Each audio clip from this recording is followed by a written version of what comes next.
Aș bucura ca toată lumea să facă campanie aici, împingând la roabă, dând la lopată, cărând materiale, ajutând românii să iasă din noroi. Am făcut acest gest pentru că statul nu a existat, practic. Guvernul, autoritățile locale, am venit la 5 zile după inundații, mă așteptam ca lucrurile să fie cât de cât rezolvate.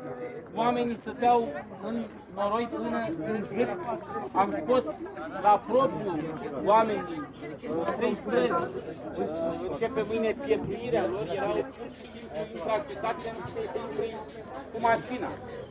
Și am adus materiale de construcții, PCA, cărămizi, polistiren, adeziv, multibat, ciment, tot ce au nevoie oamenii, cherestea, faianță, gresie, parchet și încercăm să identificăm casă cu casă. Mulți oameni sunt harnici aici, în ciuda imaginii care s-a creat.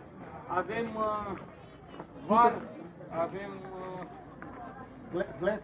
Da, avem de toate. Tot ce e nevoie. Aici, George Simion, lumea spune că, pe de-o parte, tu vrei să demonstrezi că proiectul casei de 35.000 de euro poate fi operaționalizat, pe de altă parte, lumea te critică că e prea ieftin, e o contradicție. Pe de o parte, cei care află că se poate face 35.000 de euro casă sunt bucuroși, pentru că aici, mai ales în Pechea, își doresc asta. Pe de altă parte, unii la oraș spun, domnule, e imposibil. Cum tranșăm această dilemă? Nu e nicio dilemă. Dacă avem un pic de noțiuni de bază, atâta timp cât statul pune la dispoziție terenul, se ocupă de autorizații și ai asigurate utilitățile, te încadrezi într-un preț de 450 de euro, 500, maxim 600 de euro metru pătrat, în funcție de cum vrei să faci finisaje. Restul sunt autorizațiile, profitul dezvoltatorului, utilitățile, infrastructura și, foarte important, terenul. În principal, terenul face diferența între un apartament construit la Cluj, unul la București sau unul la Pechea. Aici. Statul român are suficient teren. Eu am arătat că se poate construi chiar și casă, deși în planul Simion pentru fondul locativ vorbim de apartamente, chiar și case, am arătat că ne-am încadrat cu 60 de metri pătrați, nu cu 50 de metri pătrați, la 29.300 de euro, însă aici vorbim despre sinistrați. Aici vorbim despre o situație specială. Am întâmpinat probleme din partea autorității locale, nu vor să pună la dispoziție teren, deși au terenuri. Până la urmă s-a constituit de urgență o ședință a Consiliului Local, au pus 5 hectare la dispoziție, sperăm să obținem mai mult și sperăm să semnăm un acord de parteneriat. Până facem această asociere, noi am cumpărat un teren de 30.000 de euro și începem construcția de case chiar de mâine dimineață, turnăm fundația și vrem ca primele 3 case să fie gata în 2 săptămâni. Se poate și repede, se poate calitativ, se poate la niște prețuri rezonabile și acum eu m-aș bucura să facă aur cu Simion, cu Neamțu, cu Gigi Becali. 30 de case, 50 de case, să vină PSD-ul să construiască 10 case sau 100 de case, să vină guvernul. Iohannis, 6 case măcar, și el ar putea. Fidarea maximă, tocmai am citit că și-a cumpărat față de masă Iohannis cu 9.000 de euro.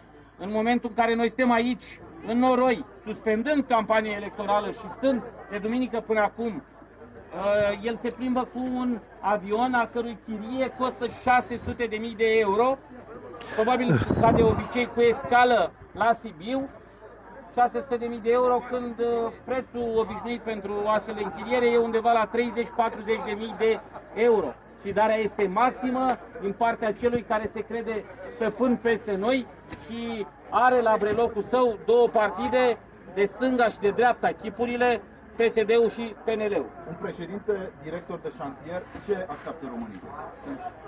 Nu, director de șantier și șef de proiect au fost Marius Lulea și Mohamed Murat, ei sunt mai practici. Și au cunoștințe în domeniu. Marius a fost șef de promoție la Facultatea de Construcții, Mohamed Murat a construit peste 1.000.000 de metri pătrați în România. Eu știu că se poate, orice se poate, așa că am trasat direcțiile, am spus ce vreau, câte case vreau și am marele noroc că am strâns peste 300 de voluntari în această săptămână care au muncit, fiecare unde au putut, la lopată, la roabă, la bucătărie, au curățat cartofi și mă aștept sâmbătă și duminică să vină peste 1000 de oameni aici. Dacă vin 1000 de oameni aici, terminăm partea de voluntariat și rezolvăm Comuna Pechea și cu Dalbiu, Alexandru Ioan Cuza și Slobozia Conache la nivel de distribuție de materiale de construcție și la nivel de reconstruit case. După aceea o să vină partea de construcție a caselor, v-am spus. Obiectivul meu în primele 2 săptămâni, 3 case. George Simion, creștinismul este despre fapte, nu despre vorbe. E un spirit aici la Pechea, s-a născut sau a renăscut spiritul aur din anii 2021-2022. Alianța pentru Unirea Românilor spune și numele, uitați, ăsta e spiritul aur, uitați, nimic aranjat, trimitem polițiren, trimitem cherestea, trimitem var către oamenii care au nevoie. Cu siguranță unitatea românilor poate să aducă bunăstare. Suntem o țară bogată, pe ultimul loc sau pe penultimul loc la toți indicatorii calității vieții. Creștinismul înseamnă dragoste de aproape, dragoste față de Dumnezeu. Noi demonstrăm prin oamenii aceștia care nu sunt plătiți să facă lucrul ăsta, să avem dragoste de aproape, că ne pasă și cred că e cel mai bun exemplu, practic. Un ultim gând, a fost o mică interacțiune polemică cu primarul. Ce s-a întâmplat de fapt? Oamenii nu înțeleg de ce primarul a fost reticent. Primarul are zeci de terenuri, zeci de case, în stilul Iohannis, și a venit la mine după ce nu l-am găsit 48 de ore, să ne zică că am putea să cumpărăm de la cineva în zona pușcăriei teren. Eu vin aici, stau de 5 zile, dau bani, mi-am donat indemnizația până la finalul mandatului, mobilizez resurse, Aduci filantrop. importante și vine primarul că n-are chef să convoace Consiliul Local sau vrea să șmecherească terenul și l-am taxat și cred că i-au intrat mințile în cap că a convocat de urgență ședință de Consiliul Local și s-au găsit primele 5 hectare.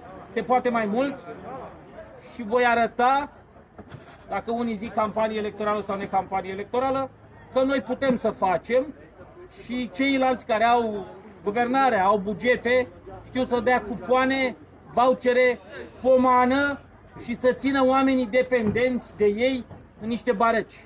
Asta e diferența între România lui Iohannis, în care ni se spune nu se poate, nimic nu se poate, și noi Simion, care punem în practică aceste lucruri. Și am reușit, dragi prieteni, să-l pun și la muncă fizică. pe intelectualul.